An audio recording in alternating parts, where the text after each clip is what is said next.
जननी जन्म सौख्यानां वर्धने कुल संपदां पदवी पूर्व पुण्यानां लिख्यते जन्म पत्रिका வேயிறு தோழி பங்கன் விடமுண்ட கண்டன் மிக நல்ல வீணை தடவி மாசருக்கு திங்கள் கங்கை முடிமேல் அணிந்த என் உளமே புகுந்த அதனால் ஞாயிறு திங்கள் செவ்வாய் புதன் வியாழன் வெள்ளி சனி பாம்பு இரண்டு முடனே ஆசரு நல்ல நல்ல அவை நல்ல நல்ல அடியார் அவருக்கு மிகவே.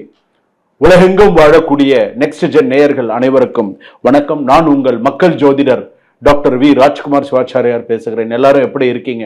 நலமா இருப்பீங்கன்னு நம்புறேன். இன்றைய தினம் நான் பார்க்கக்கூடியது வார ராசி பலன்கள்ல எப்படி இருக்கும். இந்த ஆடி மாசம், இப்ப ஆடி மாசம் பிறந்தாச்சு, இந்த ஆடி மாத ராசி பலன்கள் நமக்கு எப்படி இருக்கும், என்னென்ன மாதிரியான சூழ்நிலைகள் இருக்கும் அப்படிங்கறத நம்ம தெரிஞ்சுக்கலாம். ஆடி மாசம்னாலே எல்லா நாளுமே நமக்கு சுபமான நாட்கள் தான். மங்களகரமான வாரம், செவ்வாய்க்கிழமை, ஆடி வெள்ளிக்கிழமை எல்லாமே விசேஷமானது. அதே போல ஆடி மாசத்துல ஆடி கிருத்திகை, ஆடி பெருக்கு, ஆடி அமாவாசை, ஆடி சம்பந்தப்பட்டது அம்பாள் பரிபூரணமா யார் யாருக்கெல்லாம் அம்பாள் குலதெய்வமோ அவங்களுக்கெல்லாம் நின்று பேசக்கூடிய அளவிற்கு அந்த யோகமும் அந்த அமைப்பும் அந்த பிரசித்தியும் உள்ளது இந்த ஆடி மாதம். அம்பாள்லாம் குலதெய்வமா இருக்கு, எல்லை தெய்வம் முத்துமாரியம்மன் எவ்வளவு இந்த வாரத்துல கூழ் ஊத்துறதுல இருந்து இனிமேல் பார்த்தீங்கன்னா களகட்டும் நாளையில இருந்து அந்த அளவுக்கு இருக்கக்கூடிய இது. அப்ப இந்த வார ராசி பலன் மேஷ ராசியிலிருந்து மீன ராசிக்கு நமக்கு என்ன அதிர்ஷ்டமா, எச்சரிக்கையா, நம்மளுடைய குடும்பம் எப்படி இருக்கும், வேலை எப்படி இருக்கும், நம்மளுடைய மற்ற விஷயங்கள் எப்படி இருக்கும், தொழில் எப்படி இருக்கும், நம்மளுடைய திருமண விஷயங்கள் பேச்சுவார்த்தைகள்லாம் எப்படி இருக்கும், என்னென்ன சூழ்நிலைகள் நமக்கு நடக்கும், நமக்கு எந்த இடத்துல எதிரிகள் இருப்பாங்க, எந்த இடத்துல நமக்கு சாதகமா இருக்கு, எந்த இடத்துல பாதகமா இருக்கு, வேலை இருக்குமா, வேலை போயிடுமா, நிறைய விஷயங்கள் இந்த வாரத்துல நமக்கு என்ன நடக்கும், இந்த வாரத்துக்கான விஷயங்களை நம்ம தெரிஞ்சுக்க போறோம். அதுதான் இந்த வார ராசி பலன். வாங்க வீடியோக்குள்ள போலாம், கடைசி வரைக்கும் ஸ்கிப் பண்ணாம பாருங்க, அப்பதான் என்ன சொல்லியிருக்கேன் அப்படிங்கிறது தெரியும். வாங்க. மகர ராசி நேயர்களே, நீங்கள் அமைதியாக இருந்தாலும் உங்களை குறிவைத்து தாக்கலாம். சோ கவனமா இருங்க. ஏன்னா இது ஒரு சில விஷயங்கள் உண்டு. ஏன்னா இந்த மாசத்துல விழிப்புணர்வு அதிகம் தேவை. மகர ராசிக்கு ரொம்ப விழிப்புணர்வு தேவை. அலுவலகத்தில் நீங்க வேலை செய்யற இடத்துல கூட ரொம்ப கவனமா வேலை செய்யுங்க. எந்த ஒரு விஷயத்துலையும் தேவை. பெண்கள் முக்கியமா யோசிச்சு வேலை செய்யுங்க. என்ன பண்ணணும், காலையில இருந்து சாயங்காலம் வரைக்கும் நம்ம வேலை பார்க்குறோம் அப்படின்னு சொன்னா கவனமா இருந்துக்கிறது நல்லது. ஏன்னா யாருக்கிட்டையும் முறைச்சிக்கவும் வேண்டாம், பகைச்சிக்கவும் வேண்டாம்.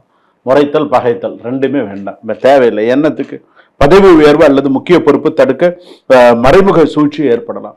ஏதாவது ஒரு நல்ல விஷயம் வரப்போறது அப்படின்னு சொன்னா அப்பதான் ஏதாவது ஒரு பிரச்சனை வரும். மேலதிகாரிகளிடம் தேவையில்லாத வாக்குவாதம் செய்ய வேண்டாம். போய் அவங்க கிட்ட தேவையில்லாம போய் சண்டை போட்டு வீண் சண்டை போட்டு பிரச்சனை பண்ணி எண்ணத்துக்கு.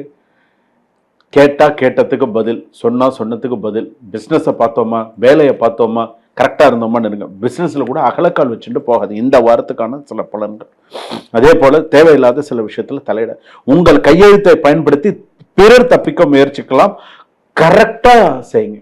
இப்பெல்லாம் அது ரொம்ப முக்கியமானது. அதுவும் இந்த வாரத்துல அது ரொம்ப முக்கியமானது. ஏன் சொல்றேன்னா, உங்களோட சைனை இன்னொருத்தன் ஒரு பேப்பர்ல போட்டு உங்களை பெரிய சிக்கல்ல மாட்ட விட்டுருவான். அது பேங்கா இருக்கலாம், கவர்மெண்டா இருக்கலாம், ஸோ எது வேணாலும் இருக்கலாம். உங்க சைனை அப்படியே போட்டு செஞ்சிருவோம். ஸோ கவனமா இருங்க. இதுல பாதிக்கப்படுறது யாரு? மகர ராசிக்காரர்கள் தான். அதனால கொஞ்சம் கவனமா இருங்க. ஏன் இதெல்லாம் சொல்றேன்னா, இந்த வாரத்துல இந்த கிரக அமைப்புகள் அந்த மாதிரி இருக்கு. ஸோ சில பேர் அந்த வட்டத்துக்குள்ளே கஷ்டப்பட்டுட்டு இருக்கீங்களே தவிர அதுல இருந்து இன்னும் வெளியில வரல. அந்த மாதிரி இருக்கு. பழைய கடன் அல்லது வரி தொடர்பான அழுத்தம் தரலாம். கடன் அடைக்கணும், வரி கட்டணும், இஎம்ஐ பே பண்ணணும், அடுத்தடுத்து சில பிரச்சனைகள், அதுல மைண்ட் அதிகமா போகும். திடீர் மருத்துவம் அல்லது வீடு பழுது காரணமாக செலவுகள் அதிகரிக்கலாம். வீட்டுக்கு ஒரு ஏசி வாங்கி போடுறதோ, இல்லை வீட்டுக்கு ஏதாவது ஒன்று இது பண்றது, ஏதோ ஒரு செலவு அப்படிங்கிறது ஒரு செலவுகள் வரும். உறவினர்களுக்காக ஜாமீன் இருப்பதை தவிர்க்கும். நம்பிக்கை வைத்து பணம் கொடுத்த பணம் திரும்ப வர தாமதமாகலாம். நீ நம்பிக்கை கொடுத்த பணம் கூட திரும்ப வரது தாமதமாகும். 10 நாள்ல தரேன்னு சொல்லுவான், 2 மாசம் ஆகும், வராது. ஸோ அந்த மாதிரி இருக்கு. குடும்பத்தில் பேசாமல் இருந்து வைத்த விஷயம் திடீரென விவாதமாக மாறும். துணையுடன் கருத்து வேறுபாடுகள் ஏற்பட்டாலும் பொறுமையுடன் பேசுங்க. ஹஸ்பண்ட் அண்ட் ஒய்ஃப்ல ஒரு பொறுமையுடன் பேசுறது நல்லது. பெரியோர்களின் உடல் நலத்தில் கவனம் செலுத்துங்க. சில விஷயத்துக்கெல்லாம் கரெக்டா சந்தேகத்திற்கு இடம் கொடுத்தா நம்பிக்கை குலையலாம். சந்தேகத்துக்கு இடம் கொடுக்காதீங்க. இந்த மாதம் கவனமாக இருக்க வேண்டிய சில சூழ்நிலைகள்லாம் உண்டு. மற்றவர்கள் சட்ட அல்லது பண பிரச்சனைகள் நீங்க தலையிட வேண்டாம். சட்ட பிரச்சனையும் சரி, மற்ற பிரச்சனையும் சரி நீங்க தலையிடலாம். சமூக வலைதளங்களில் கோபத்தில் பதிவிடும் பின்னர் கருத்து உங்களுக்கு அது சிக்கலாக மாறலாம். முதுகு வலி, மூட்டு தொந்தரவு, வண்டி வாகனங்களை கவனமா போறது, இதெல்லாம் கொஞ்சம் பார்த்துக்கோம். போதுமான ஓய்வும் தூக்கமும் அவசியம். சனிக்கிழமைகளில் காலபைரவர் வழிபாடு, காலையிலேயே சாயங்காலத்திலே காலபைரவர் வழிபாடு பண்றது மகரத்துக்கு சிறப்பு. மகரமே இம்மாதம் ஒரு யோசிக்காத ஒரு கையெழுத்து, ஒரு அவசரமான வார்த்தை, ஒரு நற்பெயரை சோதிக்கலாம். உங்களுக்கு ஒரு நல்ல பெயர் வரும், அந்த நல்ல பெயரை களங்கப்படுத்துவாங்க. ஸோ அதனால அது களங்கம் இல்லாமல் பார்த்து கொள்வது உங்கள் கையில் தான் இருக்குது. தேவையில்லாத பிரச்சனை இல்லை, தலையிட்டுக்க வேண்டாம். எப்படி என்ன செய்யணும் அப்படிங்கிறது இந்த வாரத்தில் கொஞ்சம் யோசிச்சு செய்யுங்க. வெளிநாட்டில் இருப்பவர்கள் முக்கியமாக பண விஷயம், யாரை நம்பி கொடுக்கறது போறது வரதுலையும் கொஞ்சம் கவனமா இருங்க. சுபம். இதுவரையில் நாம் பார்த்தது வார ராசி பலன்ல பொது பலன்கள் மட்டுமே. உங்களுக்கு உங்களுடைய சுய ஜாதகப்படி, லக்னப்படி, ராசிப்படி, தசாபுக்திப்படி சில விஷயங்கள் மாறும் பொழுது உங்களுடைய சில பலன்களும் மாறும். இப்போ நான் பொதுவான ராசி பலன்கள் எல்லாம் சொல்லியிருக்கேன். அதுவே சில பேருக்கு 90% அப்படியே அதுவே பலிதமாகும். சாமி நீங்க சொன்னது அப்படியே பழிக்கிறது. உண்மையிலேயே நான் பெருமைக்காக சொல்லலை. உண்மையிலேயே இந்த நெக்ஸ்ட் ஜென்ல வந்து பார்க்குறவங்க வாரம் நான் உங்களோட சில விஷயங்கள் பார்க்குறேன். நீங்கள் சொல்கிற ஒவ்வொரு விஷயத்தையும் நான் ரொம்ப கூர்ந்து கவனிக்கிறேன் அப்படின்னு சொல்லிலாம் எனக்கே நீங்கள் ஃபோன் பண்ணி சொல்லியிருக்கீங்க. அது எனக்கு மிகுந்த மகிழ்ச்சி.